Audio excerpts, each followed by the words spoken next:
Hi friends, ఎలా ఉన్నారు? Friends, మీ అందరికీ పూరి జగన్నాథుడి ఆలయ విశిష్టతల గురించి తెలుసు కదా. అయితే ఈరోజు మనం ఈ పూరి జగన్నాథ ఆలయ విశేషాలు, అందులో దాగున్న కొన్ని రహస్యాలు, దాని నిర్మాణ శైలి, ఇక్కడ జరిగిన అద్భుతాల గురించి వీడియోలో మాట్లాడుకుందాం. కాబట్టి వీడియోని చివరి వరకు స్కిప్ చేయకుండా చూడండి. అంతకంటే ముందు మీలో ఎవరైనా మా ఛానల్ని సబ్స్క్రైబ్ చేసుకోకపోయి ఉంటే గనక వెంటనే సబ్స్క్రైబ్ చేసుకోండి. పక్కనే ఉన్న బెల్ సింబల్ని ప్రెస్ చేయడం మాత్రం మర్చిపోవద్దు.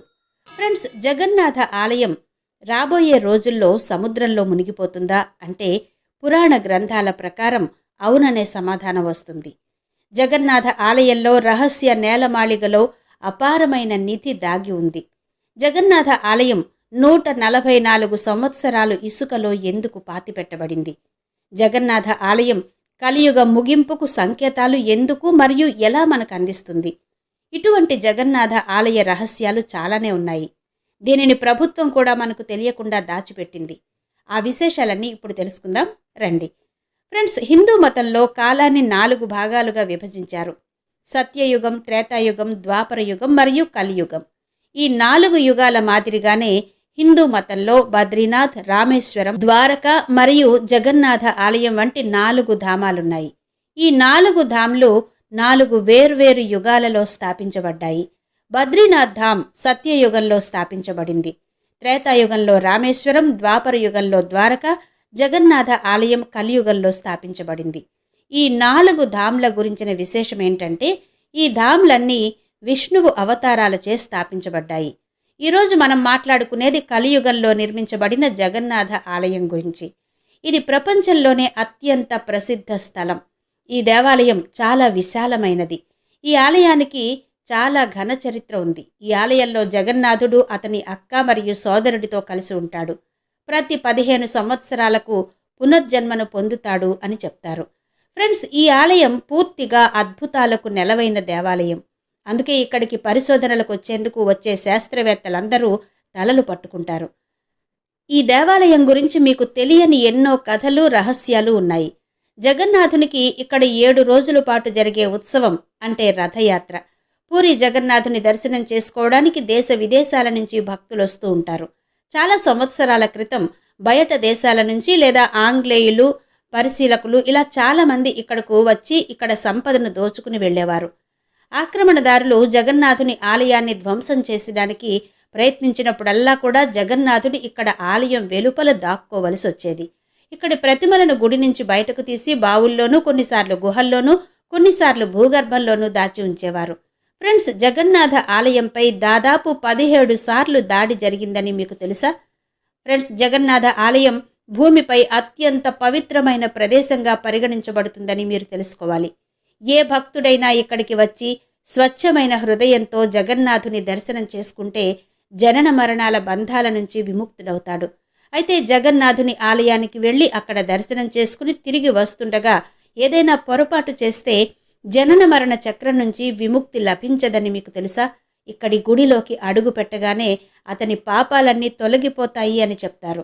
ఫ్రెండ్స్, ఈ విశ్వాన్ని సృష్టించడం, నడపడం మరియు నాశనం చేసే బాధ్యతను త్రిమూర్తులకు విభజించారు.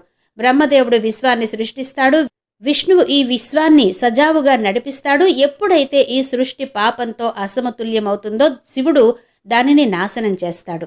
ఫ్రెండ్స్, ప్రపంచం మొదట ప్రారంభమైనప్పుడు దేవతలందరూ ఇక్కడి భూమిపైనే నివసించేవారట. ఆ మహావిష్ణువు బద్రీనాథ్ ధామ్లో స్నానం చేసి, ద్వారకలో బట్టలు మార్చుకుని, జగన్నాథపురిలో భోజనం చేసేవాడు. రామేశ్వరంలో విశ్రాంతి తీసుకునేవారట.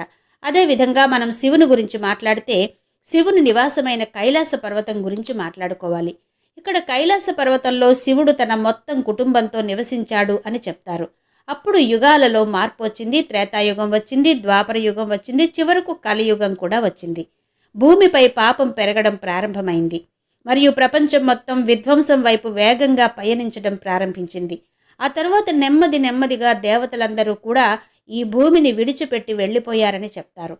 విష్ణువు తర్వాత విశ్వాన్ని నడిపించే బాధ్యత భగవాన్ శ్రీ జగన్నాథుడిపై పడింది. ఫ్రెండ్స్, జగన్నాథుడు అందరికీ ప్రభువు. కలియుగంలో మాత్రం ఇటువంటి దేవుళ్ళు 2 మాత్రమే ఉన్నారు. వారిలో మొదటగా చెప్పుకునేది హనుమంతుడు. శక్తి, తెలివి, జ్ఞానం మరియు సర్వశక్తిమంతుడు అయిన శ్రీ హనుమంతుడు ఇప్పటికీ కలియుగంలో జీవించి ఉన్నాడు. ఇక తర్వాత చెప్పుకునేది శ్రీ జగన్నాథుడు. మనలాగే జగన్నాథుడు మన మధ్య నివసిస్తున్నాడు. ఒరిస్సాలోని పూరిలో కూర్చుని ప్రజల కోరికలు తీరుస్తున్నాడు. ఫ్రెండ్స్, మన దేశంలోని దేవాలయాలు, మన దేశ నాగరికత అంత పురాతనమైనవి. వేల సంవత్సరాలుగా ఉన్న ఈ ఆలయంలో ఎన్నో రహస్యాలు దాగి ఉన్నాయి. శాస్త్రోక్తంగా లేదా మరేదైనా రహస్యం ఉన్న దేవాలయం భారతదేశంలో మరెక్కడా లేదు. ఒరిస్సాలోని తీర ప్రాంత నగరమైన పూరిలో ఉన్న ఈ ప్రపంచ ప్రసిద్ధ ఆలయం విష్ణువు అవతారమైన కృష్ణుడికి అంకితం చేయబడింది. పూరిలోని ఈ పౌరాణిక దేవాలయం చాలా అతీంద్రియమైనది. 800 సంవత్సరాలకు పైగా పురాతనమైన ఈ ఆలయంలో దాగి ఉన్న ఎన్నో రహస్యాలు మిమ్మల్ని ఆశ్చర్యపరుస్తాయి. మీకు తెలుసా, శ్రీకృష్ణుని హృదయం ఇంకా సజీవంగానే ఉంది అని. శ్రీకృష్ణుడు ప్రతి చోట ఉన్నప్పటికీ అదే శ్రీకృష్ణుని అవతారం శరీరం యొక్క గుండె ఇప్పటికీ సజీవంగా కొట్టుకుంటుంది అని, అది కూడా ఇక్కడ పూరిలోనే అని చెప్తారు.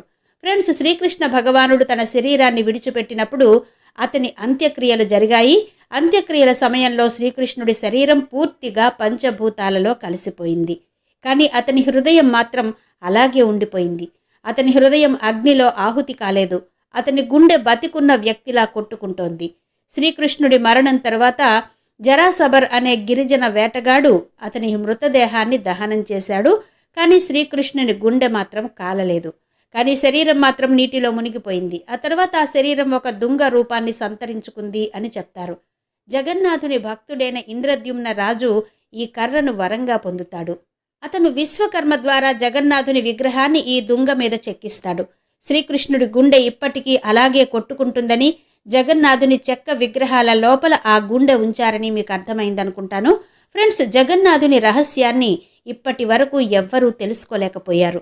జగన్నాథుని విగ్రహాలను ప్రతి 12 సంవత్సరాలకు ఒకసారి మారుస్తారు.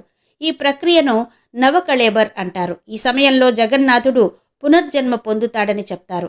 ఈ సమయంలో నగరం మొత్తం లైట్లు ఆఫ్ చేసేస్తారు. కరెంట్ ఆఫ్ చేసిన తర్వాత ఆలయ సముదాయం అంతా సైన్యం పర్యవేక్షణలో ఉంటుంది. ఆ ప్రక్రియలో ఇక్కడ ఆలయ పూజారి కళ్లకు గంతలు కడతారు. వారు చేతులకు మందపాటి చేతి తొడుగులు ధరిస్తారు.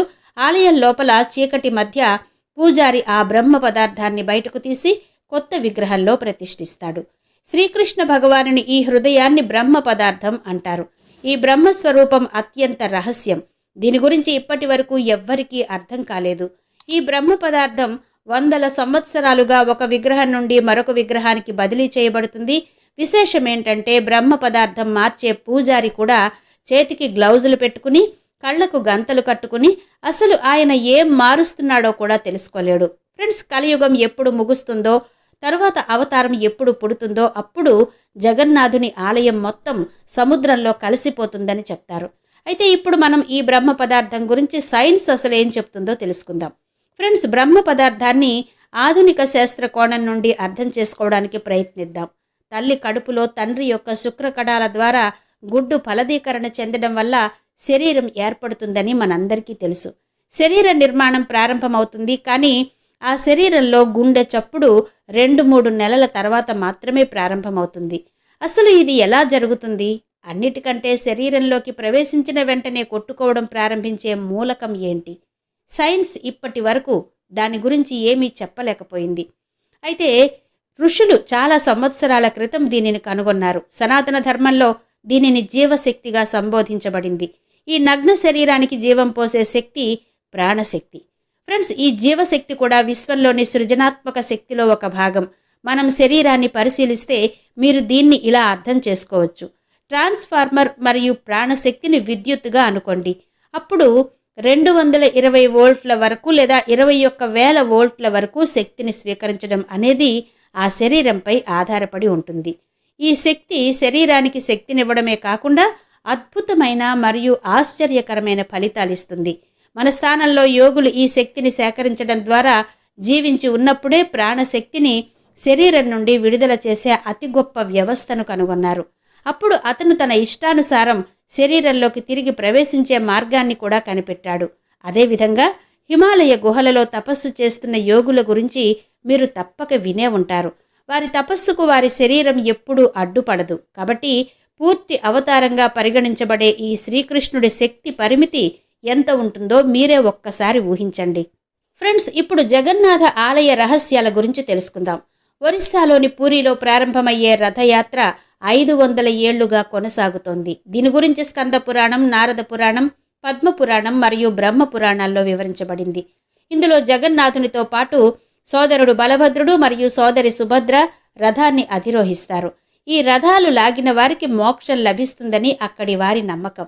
ఈ యాత్ర 9 రోజుల పాటు కొనసాగుతుంది. జగన్నాథుడు స్వయంగా చేసుకునే పండుగ ఇది. వారు రథంపై కూర్చుని సవారీకి బయలుదేరతారు. జగన్నాథుడు రథంపై ఊరేగుతూ నగరమంతా తిరుగుతాడు మరియు చివరకు తన మేనత్త ఇంటికి కూడా వెళ్తాడు. ఈ సంఘటన ప్రతి సంవత్సరం రథయాత్రలో జరుగుతుంది. అయితే రథయాత్ర సమయంలో రథం వెళ్ళి ఒక మందిరం ముందు ఆగుతుంది. ఆశ్చర్యకరమైన విషయం ఏంటంటే హిందూ దేవుడికి ముస్లిం మందిరానికి సంబంధం ఏంటి? పురాణాల ప్రకారం మొఘలులు భారతదేశాన్ని పాలించినప్పుడు వారి సైన్యంలో సాల్వే అనే వీరుడు ఉండేవాడు. సాల్వే తండ్రి ముస్లిం మరియు తల్లి హిందువు. ఒక యుద్ధంలో సాల్వే తన నుదిటిపై లోతైన గాయం కావడంతో ఆ బాధతో విలవిలలాడుతుంటాడు. ఈ గాయం కారణంగా అతను సైన్యం నుండి తొలగించబడ్డాడు. సాల్వే విచారంగా అతని తల్లి దగ్గరకు వెళ్ళి జరిగింది చెప్తాడు. అప్పుడు ఆవిడ సాల్వేని జగన్నాథుని ఆస్థానానికి వెళ్ళమని చెబుతుంది. ఆ తోవంతా మనస్ఫూర్తిగా సాల్వే ఆ జగన్నాథ భగవానుడికి పూజిస్తాడు. తన ముస్లిం భక్తుని భక్తికి ఎంతగానో ముగ్ధుడయి అతని గాయాన్ని మాయం చేసేస్తాడు. జగన్నాథపురిలో భక్తులు 2 కిలోమీటర్ల దూరంలో ఉన్న గుండిచా ఆలయం వరకు రథాన్ని లాగి 90 రోజుల తర్వాత తిరిగి తీసుకొస్తారు. రథయాత్ర గుండిచా ఆలయానికి చేరుకున్నప్పుడు జగన్నాథుడు, సుభద్ర, బలభద్రుడు ఆచారబద్ధంగా స్నానం చేసి పవిత్ర వస్త్రాలు ధరిస్తారు. ప్రయాణంలో 5వ రోజు వచ్చే హీరా పంచమి ముఖ్యమైంది. ఈ రోజున జగన్నాథుని వెతుక్కుంటూ లక్ష్మీదేవి వస్తుంది. ఫ్రెండ్స్, భారతదేశంలోని ఒరిస్సా రాష్ట్రం సప్తపురిలలో ఒకటి. ఇక్కడి జగన్నాథుని ప్రసిద్ధ ఆలయం ఉంది. ఇది 4 ధామ్లలో ఒకటిగా పరిగణించబడుతుంది. ఈ ఆలయాన్ని హనుమాన్జీ ప్రేరణతో ఇంద్రద్యుమ్న రాజు నిర్మించాడు. ఈ ఆలయాన్ని కాపాడుకోవాల్సిన బాధ్యత తమపై ఉందని చెప్పి జగన్నాథుడు హనుమంతునికి ఈ బాధ్యతను అప్పగించాడు. హనుమంతుడు ఈ ప్రదేశంలో ప్రతి మూలలోనూ ఉంటాడు. హనుమంతుడు ఇక్కడ ఎన్నో అద్భుతాలు సృష్టించాడని చెప్తారు. ఆ అద్భుతాలలో ఒకటి సముద్రం సమీపంలో ఉన్న ఆలయం. ఆలయం లోపల అసలు సముద్రం శబ్దం వినబడదు. ఆలయంలోని సింహద్వారం లోపలికి అడుగు పెట్టగానే సముద్రపు అలల శబ్దం మనకు వినబడకపోవడం ఇప్పటికీ మిస్టరీగానే ఉంటుంది.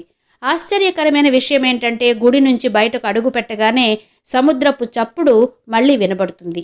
ఈ అద్భుతం కేవలం హనుమంతుడిదే అని, దీని వెనుక ఓ కథ ఉందని కూడా చెప్తారు. సముద్రపు అలల శబ్దం వల్ల జగన్నాథుడికి నిద్ర సరిగా పట్టడం లేదని, ఆ సమయంలో హనుమంతుడు దానికి అనుగుణంగా చేశాడని చెప్తారు. ఇక్కడ గాలి వ్యతిరేక దిశలో ఆలయాన్ని వేగంగా చుట్టి వస్తుంది. ఈ ఆలయానికి సంబంధించిన కొన్ని రహస్యాలను శాస్త్రవేత్తలు ఇప్పటి వరకు ఛేదించలేకపోయారు. ఈ దేవాలయంలోకి హిందువులకు మాత్రమే అనుమతి ఉంది. నాయకుడైనా, సూపర్ స్టార్ అయినా, సైంటిస్ట్ అయినా, బిజినెస్ మ్యాన్ అయినా సరే ఈ ఆలయాన్ని సందర్శించడానికి కావలసిన ఒకే ఒక అర్హత, అది హిందువు అయి ఉండాలి. ఫ్రెండ్స్, చూశారు కదా పూరి జగన్నాథుడి ఆలయానికి సంబంధించిన కొన్ని విశేషాలు. మరిన్ని అద్భుతాల గురించి మరో వీడియోలో మాట్లాడుకుందాం.